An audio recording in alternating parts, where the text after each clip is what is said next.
인구 감소한다라는 걸 우리가 좀 나눠서 생각해 보면은요.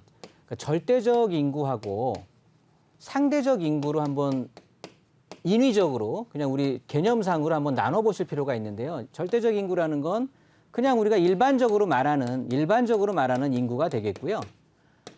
상대적으로라고 제가 표현한 건 요거 이제 부동산 인구라고 제 나름대로는 이제 생각이 좀 드는 건데 정의를 좀 해보는 건데요.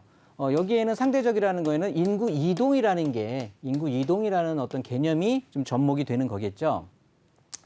따라서 우리가 단순적으로 생각하기에 자, 인구가 감소한다라고 하면 당연히 수요가 부동산 시장에서 봤을 때 수요가 감소하기 때문에 부동산 가격 자체가 하락하는 것은 아닌가라고 걱정을 충분히 하실 수가 있는데 요거는 우리나라 대한민국 전체를 하나의 유기적인, 그러니까 하나의 관점으로 봤을 때는 이런 말이 좀 통용이 될 수가 있을 것 같은데요. 이거는 좀 지역별로 나눠서 보셔야 될 것 같아요.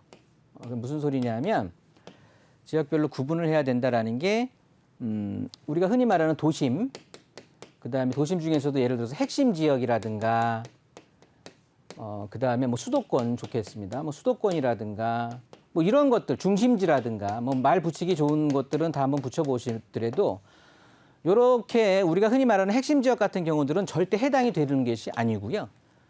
지방에 있는 소도시들, 우리가 흔히 말하는 읍면, 리 이런 것들, 지방 소도시 같은 경우에만 해당이 될 것으로 좀 판단이 되고 있습니다. 그게 무슨 소리냐면, 자, 어떤 지역에 인구가 감소한다라고 하는 게 이 지역에 거주하시는 분들이 하루 아침에 무슨 지진이 나서 뭐가 돼서 하루 아침에 사망해서 이 도시 자체가 소멸되는 게 아닌 거잖아요.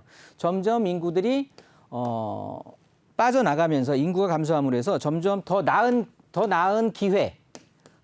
기회라든가 더 나은 환경 이런 것들을 찾아서 이동을 하게 되는 거죠. 그러면 이 이동을 어디로 하느냐? 도심지, 핵심지로 이동을 하는 거겠죠. 그래서 저는 이렇게 반대로 좀 바꿔봐서 생각을 하면 인구가 감소된다라고 해서